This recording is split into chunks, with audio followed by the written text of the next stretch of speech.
Салиха кыздарыбыздын атынын мааниси. Салиха жакшы, туура, мүнөзү жакшы деген маанилерди билдирет. Арабча ат болуп, динибизде кеңири колдонулган.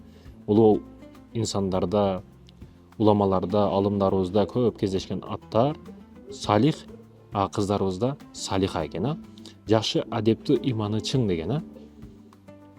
Бул аттарды алган адамдар адатта адептүү, айрым мааниде адамдык жактан жогору деңгээлде болсун деген максатта көп коюшат. Аллахтын ыраазычылыгын ала турган адам. Салих, салиха. Негизи урматтуу мекендештерим,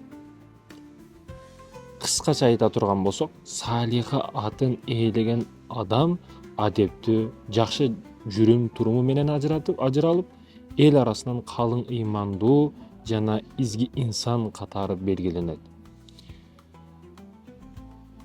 Атка көп нерсе байланыштуу. Муса, Иса, Айса, Ибрахим, Исхак, Якуб, Салих пайгамбарлардын ысымдары, Аллах Тааланын ысымы ага кошулган Абду, Абдурахман, Абдурахим, Абдукарим, Абдусаттар, Абдуррафик, ошол сыяктуу ысымдар эң жакшы ысымдар. Андан кийин пайгамбарлар ысымдары, кыздарыбызга пайгамбарыбыздын чөйрөсүндөгү аялдардын аттары, Хадича, Айшадан баштап, энелерибизден баштап, ошол сыяктуу жакшы ысымдарды койгонго жетери жок.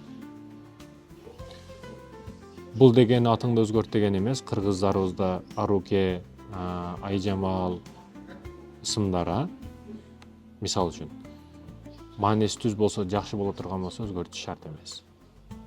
Тамам.